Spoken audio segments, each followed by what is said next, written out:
Welcome to the Tech Egg. Don't get scrambled. Enjoy the video. You'll start in Excel's File menu, open Options, and go straight to Trust Center. Once there, click Trust Center Settings to access protected view options.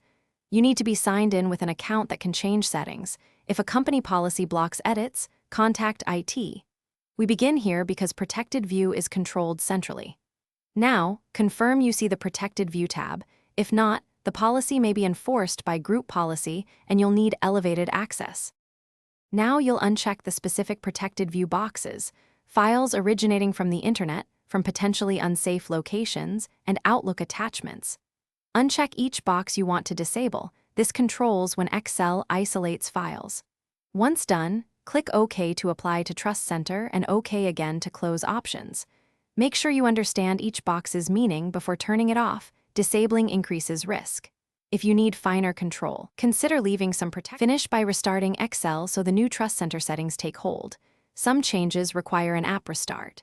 If you only want one file to open without protected view, right-click it in Explorer, choose Properties and click Unblock, or use File Info Unblock inside Excel. If protected view persists, make sure a domain group policy or admin setting isn't overriding you. Contact IT and provide screenshots of Trust Center. One troubleshooting tip: test with a simple local file to confirm behavior. Thanks for watching. Consider subscribing if I helped unscramble your problems.